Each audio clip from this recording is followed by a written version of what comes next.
Pacifiers. Should you be putting them in your baby's mouth?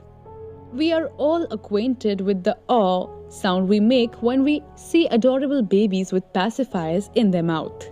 Their big eyes and small faces, content with the happiness of nibbling on the pacifier, is a delightful sight for everyone. Newborns are extremely fragile, and everything parents give to them should go through a set of questions in their mind. The only thing that most parents know about pacifiers is that they are an essential go-to accessory for babies. As the name suggests, pacifiers are used to quell a baby's crying by calming him or her down.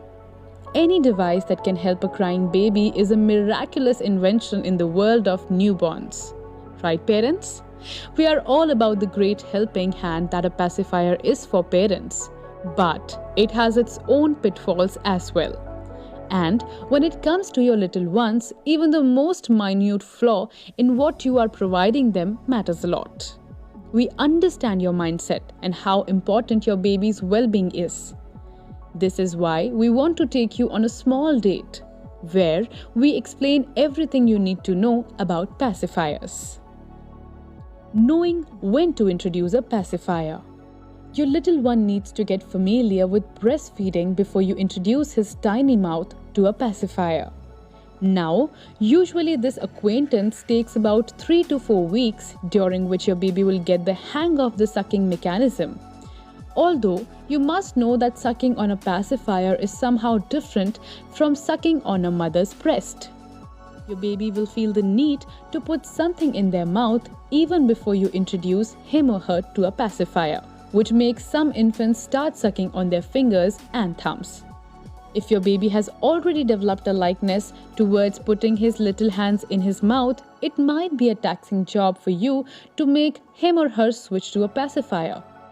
Let us now tell you about the pros and cons of pacifiers so you can decide for yourself whether you want them for your baby or not. The brighter side of using a pacifier. You already know the basic use and the advantage of a pacifier, which is soothing the baby when he or she is crying by distracting them. But there are many more notable advantages of a pacifier, like it can save the life of a baby by decreasing the risk of sudden infant death syndrome, that is SIDS.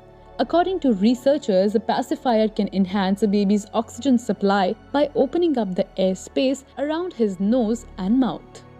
Introducing the pacifier before your baby learns to suck on his thumb or fingers can put things more under your control. You can pop the pacifier and take it out from your baby's mouth when you feel like it. Although, don't be happy just yet, because your baby might cross with you if you take the pacifier when he or she is in feels. Getting rid of your baby's habit of sucking on something might be easier if your baby does not start it with his hands. Sucking on thumbs is more addictive than sucking on a pacifier. Here, we parallelly introduced you to a con of sucking thumbs. Thank us later. Popping a pacifier in your baby's mouth during a flight can help pop their ears too, while preventing them from crying. Killing 2 birds with 1 stone. Parents, you can also rely on the pacifier to stop your baby from crying when he or she is going to get an injection. Just put a pacifier in their mouth before entering the clinic, and you are good to go. Using the pacifier for your baby while putting him or her to bed can help them fall asleep faster. Pacifiers are also known to teach babies to learn to fall asleep on their own. Did we already use killing 2 birds with 1 stone? As we told you, there are many advantages, impressive ones at that, of using a pacifier. But every good thing comes with a price. And in this case, the price is a few downsides of the pacifier. Downsides of using a pacifier. As we mentioned before, there is a possibility of your little one liking the pacifier too much. If that happens, you will end up having a hard time breaking him or her free of the addiction of sucking onto a pacifier. Once parents start using pacifiers, they develop the habit of putting them in their baby's mouth as soon as they observe that the baby is going to cry. This habit can sometimes be counterintuitive, as your little one might genuinely need something and the only way they can do that is by crying in various tones. So, it is always a good idea to mind the timing. Now, this might sound contradictory, but regularly depending on a pacifier to get your baby to fall asleep can make them habitual of falling asleep with the pacifier on. This is not a good thing because the baby's sleep will break as soon as the pacifier falls out of his mouth. And parents, you know what happens when a baby wakes up in the middle of the night. They cry. So, you will lose some of your good night's sleep as well.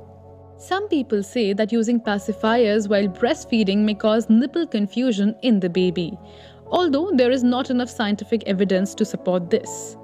Just to be safe, balance the breastfeeding time with the amount of time you leave the pacifier in your baby's mouth. With this, we rest our case and leave it up to the jury of parents to decide whether they want to use a pacifier or not. We hope we made the decision easy for you. That's all from us today. We want you to know that your voice is important to us. So please leave a comment below. If you are new here, then click the bell icon for notifications of our new videos and subscribe to our channel.